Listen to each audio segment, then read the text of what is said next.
Yeah, why would you grease up a baby? Very excited to start our family, but I was really nervous too, because as a guy, like, I didn't have a lot of baby experience. I didn't have a lot of experience with infants, so I was nervous about a lot of things. I had some real genuine fears. One of my real fears was that I was gonna drop him. And I don't know why you're laughing at that. That's serious business. Yeah, babies are squirmy, right? We've probably all held a baby that doesn't really want to be held. They got that back arch out of nowhere. All right? It's strong too. I'm like, what are you doing CrossFit? How do you have so much core strength? But I think we can all agree, as like a room full of people, the last thing you probably ever want to do is drop a baby. Which begs the question, ladies, what's with the baby oil? Yeah, why would you grease up a baby? I'm already nervous about dropping him. You're gonna hand me an oily baby? No, thank you. Towel him off. Give me a good chance here. I was nervous about that. A lot of things, though. The nesting phase, I found out about that. The nesting phase, that's a very real thing, right? There's like this intense desire to prepare. My wife comes home one day. She's like, we got to get all new sheets, towels, linens, blankets. I was like, let's do it. She had a plan, too. She's like, we got to go to Macy's. And I was like, why? She said they have the hotel collection. That's like their high-end line with the 500 thread count sheets, Egyptian cotton. It's nice stuff, but it's kind of pricey. I was like, listen, baby, we can do that if you want to, but here's the thing. I travel all the time for comedy. I was like, you want hotel sheets? I can get us hotel sheets.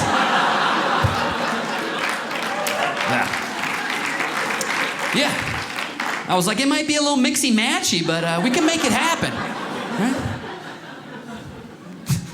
It's fun, too. People come over to the house, they're like, how come the monogram towels say Marriott? I'm like, it's her maiden name. Never mind, just enjoy the towels. Yeah, take a few. I did.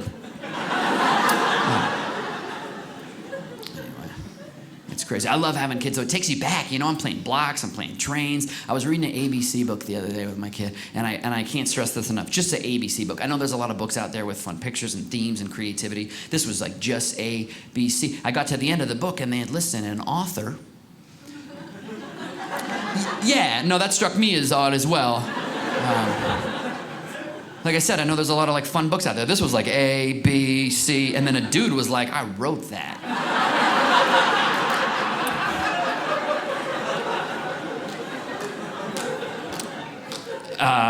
Yeah, wow, exactly. I don't know anything about literature and publishing rights, but that's gotta be plagiarism. Yeah, I'm pretty sure you can't claim you wrote the alphabet.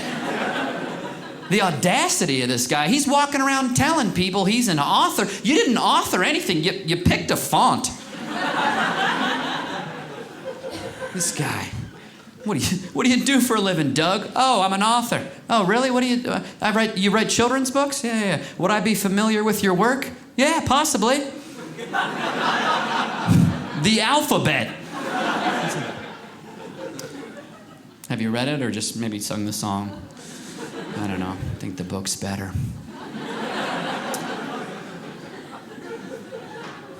It's just weird. It's funny, I was thinking the other day about like the family dynamic, you know, as if you have like a growing family. It's like a lot like sports, you know. You have like one kid, you have your first kid. It's like, as parents, you know, you can give them a lot of attention. It's like you can double team them, you know what I mean? You can trade off or take turns, or you can tag team, double team, give them a lot of attention. Then you have two kids. It feels like a handful, but you can still play man on man, you know, one on one. It's good. You can switch or whatever. But then you have three kids. It's like, we gotta switch to zone, right? Yeah, exactly. You gotta switch to zone D on that. It's just really the best option. You have four kids, you're still on the field, but you're not a player at this point. Forget defense, now you're the ref. Exactly, you can't really play defense. Now what your job is to just make sure everyone plays by the rules and no one gets hurt. If you have 5 or more kids, you're not even on the field. You might as well get popcorn and a drink because you're up in the stands at this point. You're a spectator. Yeah, all you can do at that point is just watch and root for your team.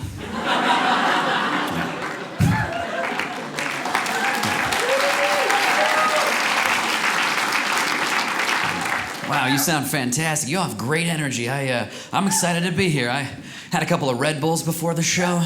Yeah, they say Red Bull gives you wings. I'm like, nah, it gives me heart palpitations and the shakes. I like it though. I don't even care how it tastes. Right? I feel like every time I'm drinking one, someone will tell me how bad it tastes while I'm drinking it. That's rude. It's in my hand. Obviously, I don't care. I'm like, bro, I know it tastes like Skittles and pennies. Right? Doesn't it? It's sort of fruity, kind of metallic. It's like eating sweet tarts and drinking out of the sprinklers when you're a kid.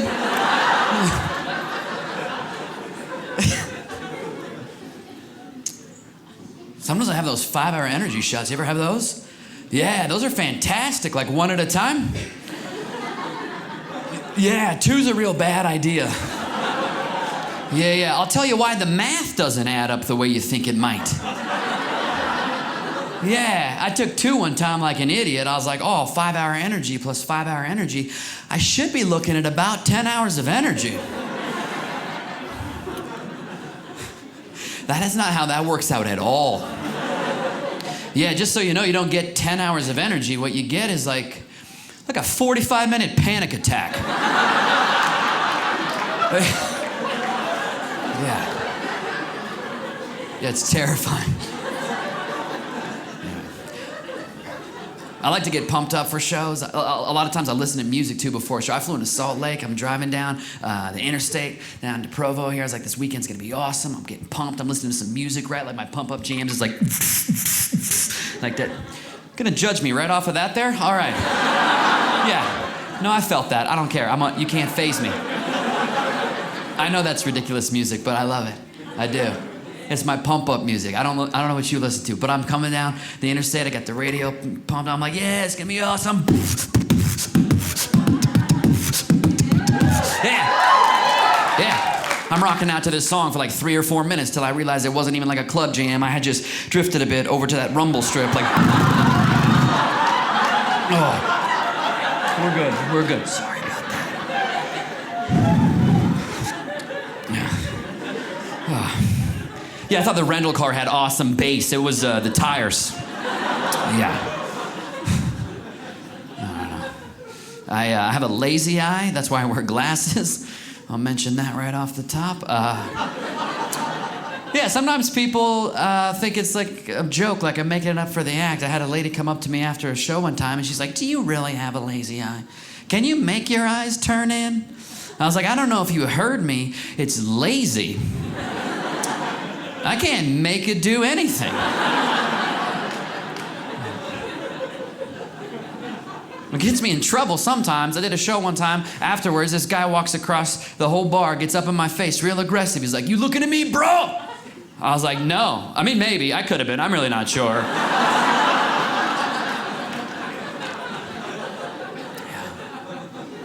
I had to wear an eye patch when I was a kid for the lazy eye. If you don't know how this works, they make you wear an eye patch over your strong eye, so your weak eye has to work harder, right? Like any other muscle, it's supposed to get stronger and improve. And like I understand that now as an adult, but as a kid, I thought that was like really cruel and messed up, right? I had to come home every day after school in elementary school and wear an eye patch for like 4 hours every day. I didn't like it, you know? It wasn't even a cool eye patch, like a pirate eye patch. It was just a giant Band-Aid. Yeah, that's awkward and confusing for the other kids in the neighborhood.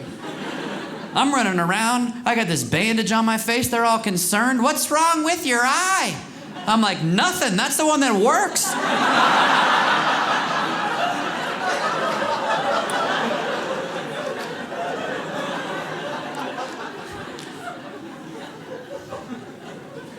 We wouldn't use that same logic though with any other weakness. You imagine that? Some poor kid with like a club foot. Here's what we're gonna do for you, little Billy. We're gonna take that one good leg you have and just tie it up behind your back. Yeah, that's what modern medicine has come up with for you. Just have you hop around on that one for a while. It's bound to strengthen up. You'll be playing hopscotch in no time. Right? Yeah, we wouldn't do that. That'd be awful. Meanwhile, I'm outside like some little one-eyed pirate with no depth perception. You know? Kids are throwing stuff at me. I'm like, no, stop. I don't want to play ball. It's unbelievable. It caused a little trouble one time. My wife and I got into an argument because when high-definition TVs came out, she's like, oh, let's get an HD TV. Here's the thing. She's nearsighted. I got the lazy eye. I was like, what's the point? I'm like, honey, we don't even have high-definition eyes. Right? No amount of clarity on that screen over there is going to fix what's going on right here. Right? She's still trying to sell me on the technology. You know, the screen is 1080. I'm like, my eyes are 2040. I don't think it's getting in.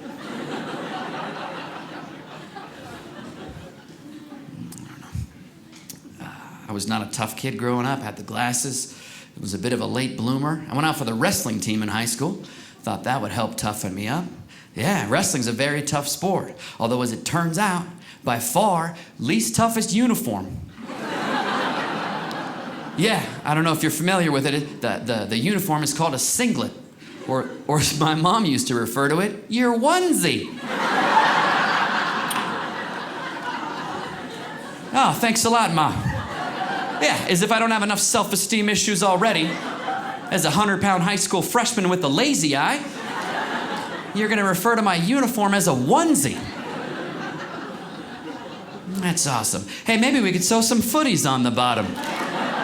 Get some snaps up the front. That'd be cozy. I just never understood that uniform for that sport. It seems a little insufficient, right? You're playing hockey, football, you're wearing body armor, helmets, pads, covering everything.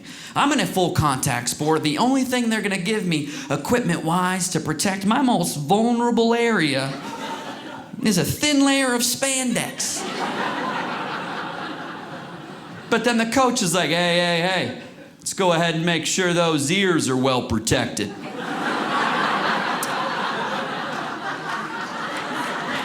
Yeah.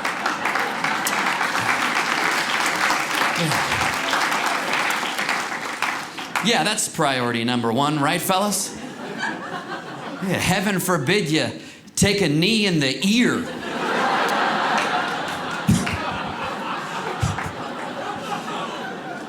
Yeah, that'll ruin your day. You're out there, oh, great, now I won't be able to hear the kids I'll never have.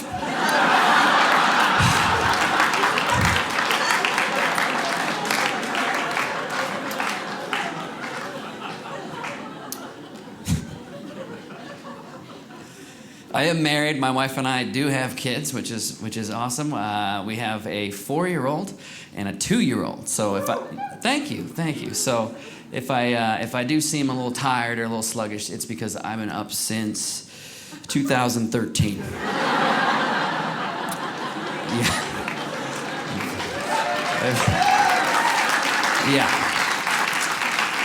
I have not slept in a long time. I love it, though. We were very excited to start our family, very excited, but not so excited that we told people we were trying. Yeah, have you experienced this personally? A couple of you, yeah, like a friend or a family member will get up at a dinner and be like, hey, I want to let everybody know that Kirsten and I are trying.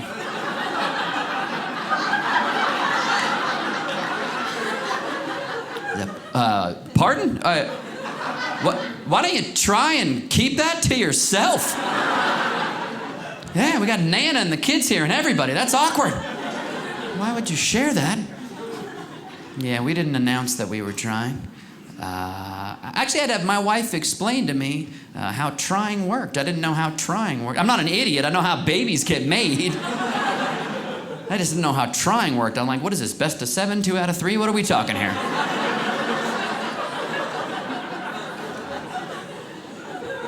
Some of these guys laughing. You don't know. She's like, there's like a 2-week window in every month where we could potentially conceive, and whenever we decide that we're ready to start trying, we're just gonna try every day. I was like, that sounds awesome. Let's start trying. Yeah. And my wife is sort of nervous because it took our best friends, it took them like 2 years to have their first child. And I know that because they told us they were trying. Yeah, it was an ordeal, but they've got a daughter now, so I'm very excited for them, happy for them. But my wife, she's like, what if it takes us 2 years? And I was like, listen, if we gotta try every day for the next 2 years to make this family happen, I'm willing to do that. Yeah. Thank you. I think I sort of want what everybody wants. I think I just want my kids to be healthy. I want my kids to be happy. You know what I mean? And I'm like, which doesn't seem like a very difficult thing for me. I'm a very happy person. I think there's people that like are happy and need a reason to not be happy, and there's people that are unhappy and they need something to make them happy. But I'm like generally really happy, so the littlest things can like put me over the edge. It's just like this, like you ever get this? If I'm driving and it's raining and I get the windshield wipers on and they sync up with the song on the radio, yeah, that's 2 minutes of joy for me, right? Oh, right, you just, what, did I make that happen? What? Right, yeah, then the song changes, it gets off sync, you're like, no! You're trying to get it back on there like some kind of windshield wiper DJ. All this stuff. You ever catch the same movie on 2 different channels with like that 2-second delay? Oh. Have you not? That's like one of the greatest joys in life. The other day I'm flipping channels, I caught like Forrest Gump was on like HBO and TBS, right? I'm like, Janae, Janae. Honey, get in here, it's doing it again. Right? And then for like the whole movie, you're like, run, Forrest, run, Forrest. Lieutenant Dan, you ain't got no legs. Lieutenant Dan, you ain't got no legs. That's all the kind of shrimp they is. That's all like you think a commercial's gonna mess it up. Get it off sync, but it doesn't. It's amazing. You better hope it's not a Rocky marathon. I'll be there all day. One time in my life, I caught the same movie on 3 different channels. Yeah, and I will tell you, it was incredible. It was incredible. It was incredible.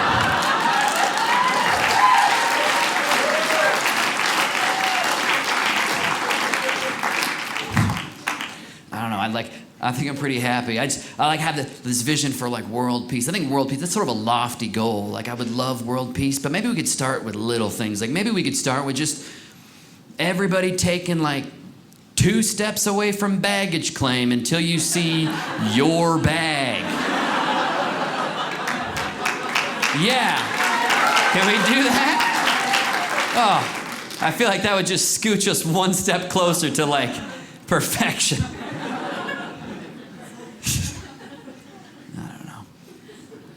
It's crazy, like so much has changed in our lifetime, especially like technology's changed a lot. I was thinking like everything comes full circle though. I was thinking about like communication, like we started like as a civilization, we started with hieroglyphics, right? And then we got the alphabet, you know, thanks to Doug. And so we hieroglyphics, then we got the alphabet, right? Then we got the telegraph, and then we got the telephone, and then we got the cell phone. And then we started texting, and then we started abbreviating our text, and then we started using emojis, and we're back to talking with pictures.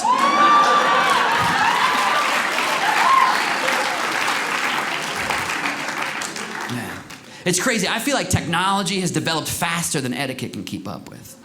Yeah, that's why I think everyone's so rude, right? You ever go out and you see like 4 people at a cafe, like, and they're all together, but they're all on their phones talking to 4 other people? Like, how did we get to that point?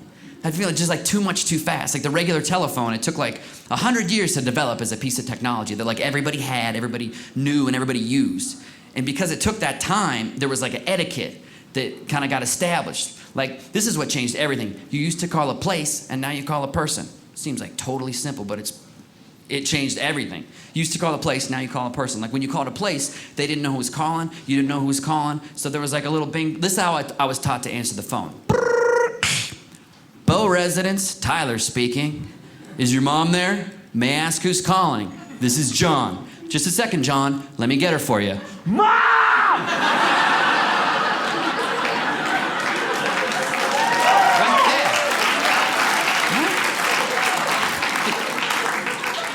That's how you answer the phone like a gentleman. That's all changed, though. That's all out the window. Like, now, because cell phones, right? You call up, like, what's your name, man? Ty. Ty? Yeah. Oh, what's up, man? So I call Ty. Like, he could be my best friend. I don't even need to remember his phone number anymore because it's in my phone. Like, I just dial Ty. Like, I have a twin sister. I call her more than anybody. I do not know her phone number. That's not even a joke. That's a sad truth. I just been dialing Katie for so long. If I lost my cell phone, I'll never talk to her again. Yeah. I'd be like, I'd have to write her a letter. We had a good run, sis. But like, I go to call Ty, and as soon as I know I'm gonna get him because I'm calling his pocket, right? I'm not calling a place. I'm calling him directly. As soon as it rings once, my name pops up, Ty. Weird. He knows it's me. So all that etiquette's out the window, and now it's just, sup? That's where we've gotten in one generation. I don't know. It's just crazy. We don't even do the right gestures anymore. You know what I mean? That's how fast technology moves. We don't even like people are still like, call me! As long as I've been alive, it's like been this, but like, you know what I mean? Like, does anyone in this room have a phone shaped like that anymore? Probably not. Like, can this be the new call me? Yeah, it's 2017. Call me. I left a party at a buddy's house like a couple of weeks ago. I'm halfway out the door. I was like, hey, great party. I was like, call me. He's like, do you mean call me? I was like, it's a smartphone. Call me.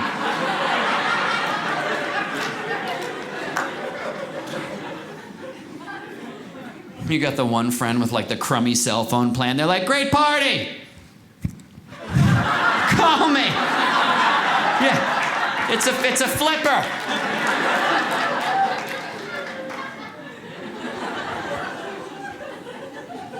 But I don't know with gestures, like it's always been this as long as I've been alive. But like maybe my parents left a party and they were like, hey, groovy party.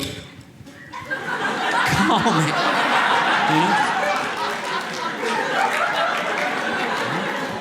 Was that a thing, older people? Did that ever happen? I hope so. This is kind of dorky. This is like call me. This is like call me. You know, it's fun. Maybe my grandparents left a party. They were like, great party.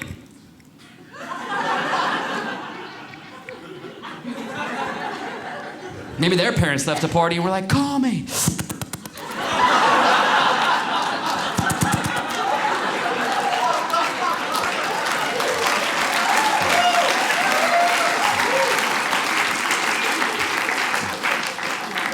Maybe their parents left a party and were like, great party.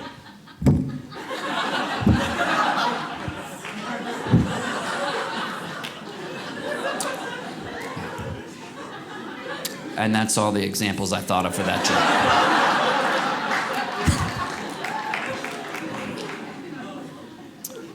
It's just crazy. I love history. I studied a lot of history in college, and I still love learning history stuff. I was watching a show the other day on the History Channel about, it was talking about advancements in technology as it pertained to weaponry and how that changed warfare. And it was incredible, but it made me think. I was like, I bet the first guy that ever fell victim to a bayonet was like probably terribly confused.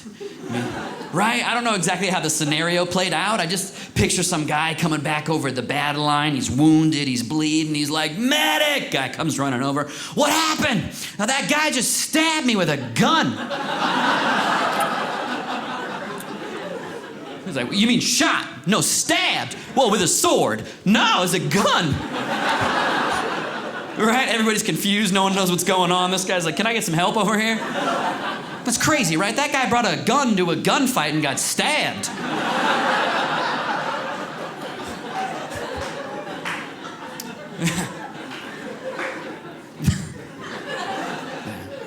Yeah, I was a history major in college, which I think is both cool and ironic, because that's pretty much what my degree is. History. Yeah. I don't use it too much up here, but I don't know. I love it. I still read a lot of history books. I used to so much reading in history studies. Like I used to always get in that reading trance. You know that reading trance where you think you're reading, but then you realize you're not really reading. You're just moving your eyes back and forth and thinking about what you're going to eat next. Wow, how long have I not been reading this book? Right, you got to flip a few pages back. Where did I start? Page 75, and looks like I stopped paying attention at 76. Wow, that was bad. I know. I'm trying to read more. You always feel so accomplished when you finish a book, don't you? You know what I mean? Do you ever try to kind of casually work it into a conversation where it doesn't belong? You know what I mean? Right? You know, you just sort of want to drop it somewhere. I mean, for example, I recently finished a book about the Transcontinental Railroad. Yeah, that's it. I just wanted you all to know that. I just finished a book about the Transcontinental Railroad. Thank you. Yeah.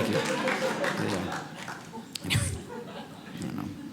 I've traveled quite a bit with comedy and just personally too. Like I recently, and I've learned that a lot of countries will name their major airport after a famous person or a person from the history of the country, and it's cool. Like if you've traveled around, you know that France has a Charles de Gaulle airport, or we've got JFK, or I was flying into the Venice International Marco Polo airport. Yeah, and I didn't feel that confident about the landing coming in. No, I could hear up in the cockpit, it was like, Marco Polo, Marco Polo. Yeah, no, the guy was flying with his eyes closed. He wasn't using radar. He had a swimsuit on for some reason. Yeah, it was a little dicey. We actually had to make a couple of laps. We finally landed safely, then we get over there, we get to Italy, and then I realized we do something as Americans. I don't know if this is out of ignorance or arrogance, but we don't always call a country by the name that the people from the country call it. Right, we get to Italy, I was like, Italy, this is gonna be awesome. Then all the signs say Italia. I'm like, what is that, a typo? Then it dawned on me that we do that. That's crazy, right, that we do that? Like people from China, they don't call China China, but we do, and that's weird to me. We're like the guy at your office who's like, hey, Jimbo! You're like, my name's Tyler. He's like, whatever, bro. Yeah, we're that guy on an international level. Although I don't think we can take full credit for that as a country. I think we sort of took that from our predecessors, the British. They used to do something kind of like that, where they would go to other countries and they'd be like, hello, beautiful country I have here, what do you call it? And they'd be like, India. And they'd be like, how's Britain sound?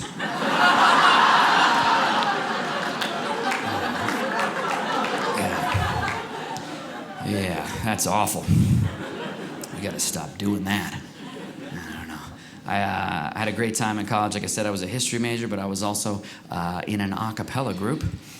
Yeah, thank you. If you're not familiar with a cappella music, some people kind of woo and some people know. If you're not familiar with a cappella music, a cappella is a Latin word. It means without girlfriends. Yeah, no, it's a little dorky. Yeah. I was actually in an all-guy group, so it was kind of a great way to meet single men, really. Yeah, it was just me and 9 other guys, like dum dum dum dum dum dum dum dum dum dum dum dum dum dum dum dum dum. Are the girls coming? I don't know. Keep snapping, they'll show.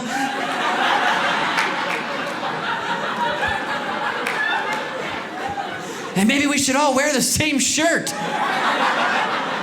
And we did. Yeah, we did that.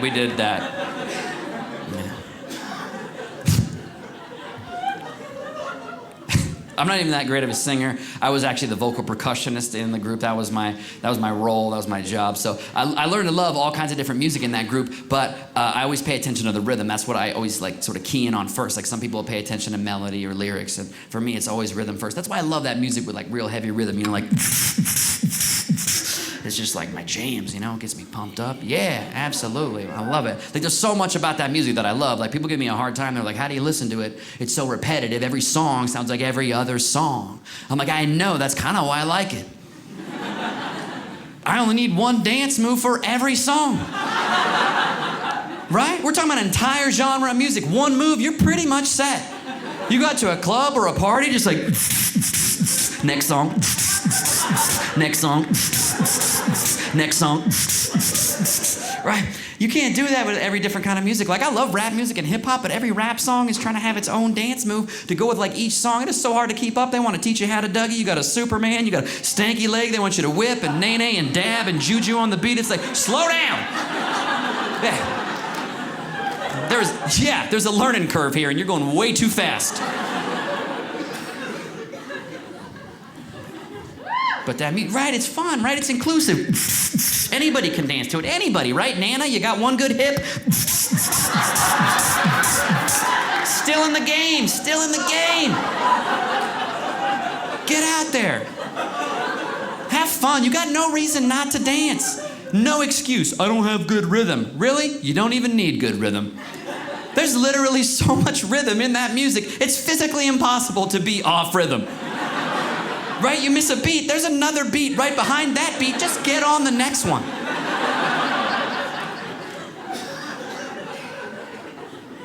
It is repetitive. There is a formula, right? Here's the formula. Every song, same beat, just... Then they just put a different melody over the top of that beat. It doesn't even matter what the melody is. Honestly, the more repetitive, the better. The most famous, like, techno club song in the world is 3 notes. 3 notes. The entire song, start to finish, platinum hit. 3 notes. Just...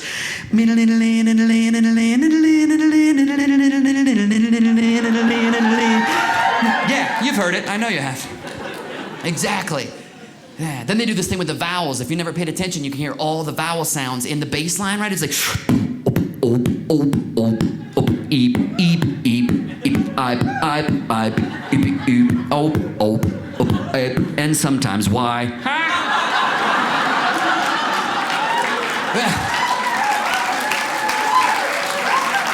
Yeah. Not always, but sometimes why.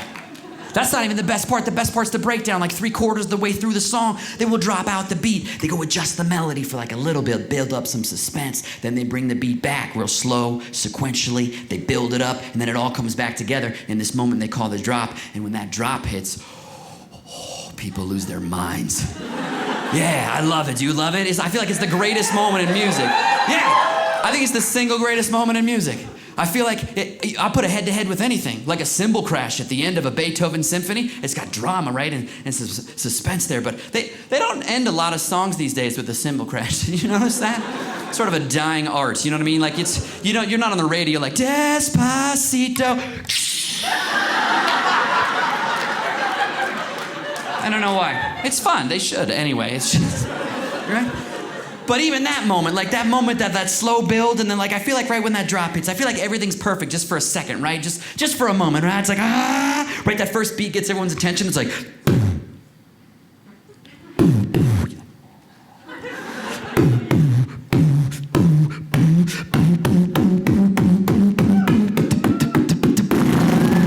wow, and then just, right?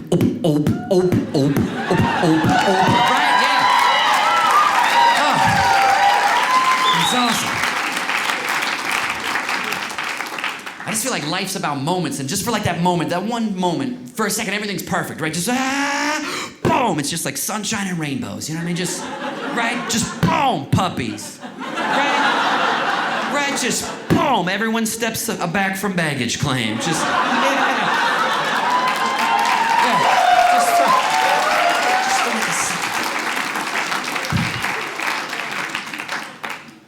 people get so excited. My buddy comes over a couple weeks ago. He's like, dude, you gotta hear the drop on this track. He starts this song up, right? It's like,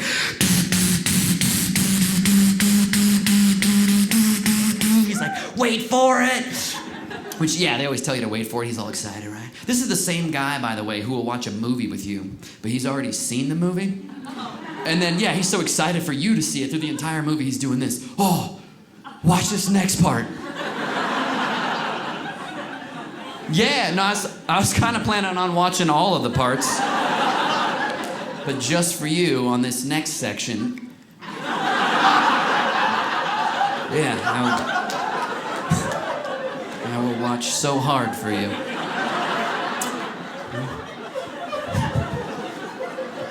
He's like, wait for it. It's like, wait for it. Wait for it. I was like, I got some stuff to do today, man. How long do you think this, like 9 minutes later, it's like, I'm like, when is this gonna, I'm like, it's worth it!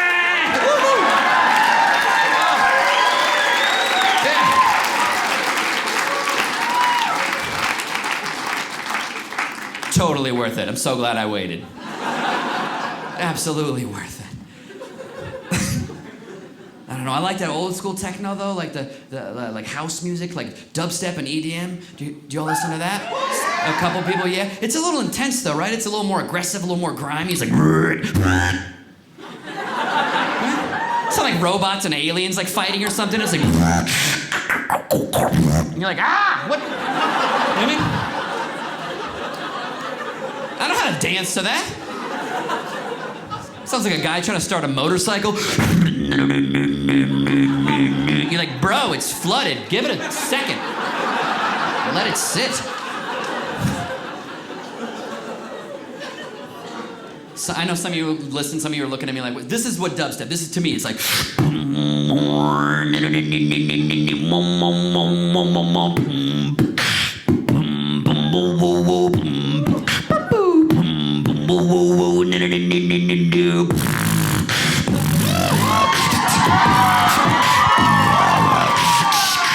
Call 911 right now! What? Ah!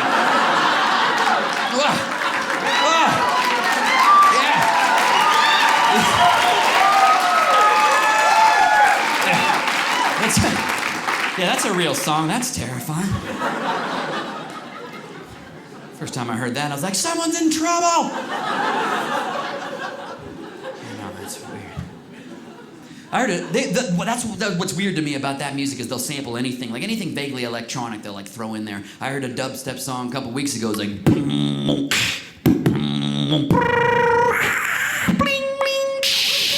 I was like, that was dial-up. That was dial-up.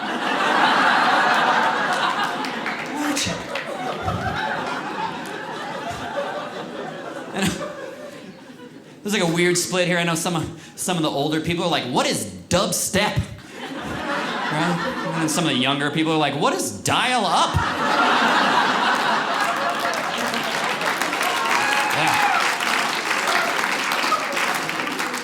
Yeah, for the younger people, dial-up was when you had to call the internet on a house phone. Yeah. And for the younger people, a house phone was a phone that was attached to your house.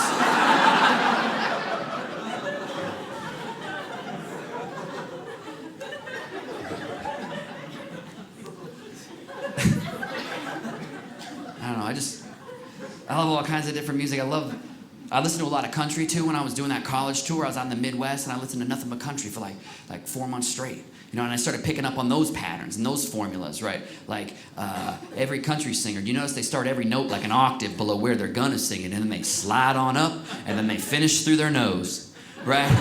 Yeah, they'll be like, I'll live for little moments like...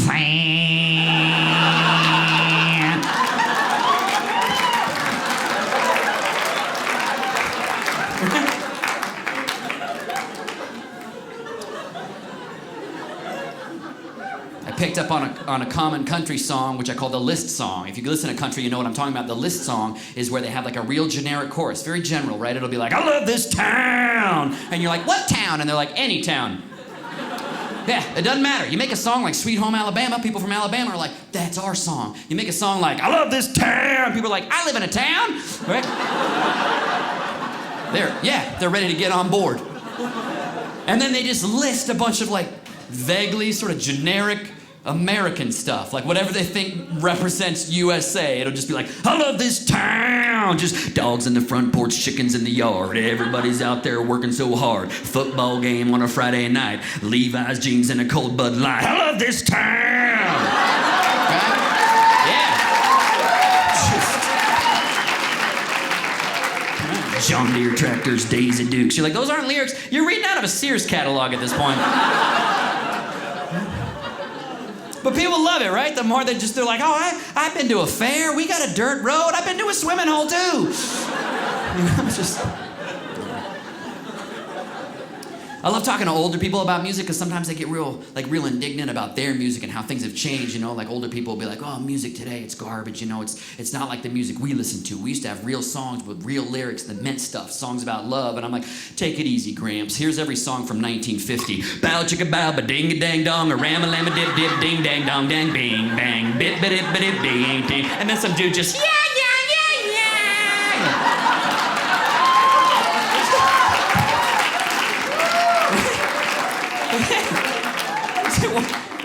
supposed to mean? No idea there. I don't know. I still think any kind of music you listen to, that greatest moment in music is that drop. Wow, just, I like it so much, I wish they would do that with other kinds of music at other places. Just like randomly, right? How fun would that be, like, at the end of a long church service? You imagine that? You've been in there for like 2 hours, right? They're finally wrapping up the show, like last hymn, they're passing around the collection plate. You're starting to nod off a little bit, you know? You get kind of tired. Amen.